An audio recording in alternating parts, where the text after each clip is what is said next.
નમસ્કાર મિત્રો, આપણે સૌ ગુજરાત એસટી બસોમાં કચ્છ, મોઢેરા, દમણગંગા જેવું લખેલું જોયું હશે. ચાલો જાણીએ જીએસઆરટીસીના 16 વિભાગો વિશે.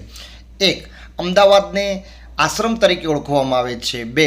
અમરેલી વિભાગને ગીર તરીકે ઓળખવામાં આવે છે. 3. ભરૂચ વિભાગને નર્મદા તરીકે ઓળખવામાં આવે છે. 4. ભાવનગરને શેત્રુંજય તરીકે ઓળખવામાં આવે છે. 5. ભુજને કચ્છ તરીકે ઓળખવામાં આવે છે. 6. ગોધરાને પાવાગઢ તરીકે ઓળખવામાં આવે છે. 7. હિંમતનગરને સાબર તરીકે ઓળખવામાં આવે છે. 8. જામનગરને દ્વારકા તરીકે ઓળખવામાં આવે છે. 9. જૂનાગઢને સોમનાથ તરીકે ઓળખવામાં આવે છે. 10. મહેસાણા જિલ્લાને મોઢેરા તરીકે ઓળખવામાં આવે છે. 11. નડિયાદને અમૂલ તરીકે. 12. પાલનપુર વિભાગને બનાસ તરીકે ઓળખવામાં આવે છે. 13. રાજકોટ વિભાગને સૌરાષ્ટ્ર તરીકે ઓળખવામાં આવે છે. 14. સુરતને સૂર્યનગરી.